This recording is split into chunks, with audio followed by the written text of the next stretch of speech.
ഓരോ 10 കൊല്ലം കൂടുമ്പോഴും നമ്മുടെ ചെലവ് ഡബിൾ ആവും. ഇൻഫ്ലേഷൻ നിങ്ങൾ ഒരു 6% 7% കണക്കാക്കുകയാണെങ്കിൽ every 10 years your expenses will double. 50-കൾ അല്ലെ 55, 60-കൾ 70-കളൊക്കെ പൈസക്ക് വേണ്ടിയിട്ട് മക്കളെ ആശ്രയിച്ച് കഷ്ടപ്പെടേണ്ടി വരുന്ന, അത് നന്നായിട്ട് പൈസ ഇങ്ങനെ റിച്ച് ആയിട്ട് കൈകാര്യം ചെയ്ത് ലാവിഷായി നടന്ന ഒരാള് 1 രൂപക്ക് പോലും കൈ നീട്ടേണ്ടി, മക്കളുടെ അടുത്താണെങ്കിൽ പോലും കൈ നീട്ടി ജീവിക്കേണ്ടി വരുന്ന ധാരാളം ആളുകൾ നമ്മൾ കണ്ടുകൊണ്ടിരിക്കുന്നു. NRIs ഈ ഒരു അവസ്ഥ വരാതിരിക്കാൻ അവരെന്താണ് ശരിക്കും ഏർലി ഏജിൽ ചെയ്യേണ്ടത്? ചെറിയ പ്രായത്തിൽ തന്നെ അസുഖങ്ങൾ ഇല്ലാത്ത സമയത്ത് ഒരു ഹെൽത്ത് ഇൻഷുറൻസ് എടുത്തു വെക്കുക. ഏറിപ്പോയ മാസം 1000-2000 രൂപ ചെലവാക്കേണ്ട വിഷയമുള്ളൂ. Please do it as early as possible. Okay, that is number 1.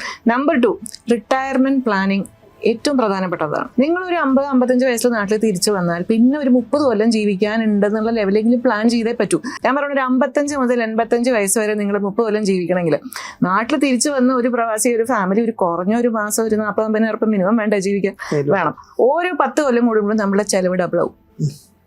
Inflation നിങ്ങൾ ഒരു 6% 7% കണക്കാക്കുകയാണെങ്കിൽ every 10 years your expenses will double. ഞാൻ ജീവിച്ച് തുടങ്ങണ കാലത്ത് എൻ്റെ അടുത്ത് എനിക്ക് തോന്നുന്നു അത് മതിയാവുന്ന 30 കൊല്ലം കഴിഞ്ഞിട്ട് മതിയാവോ?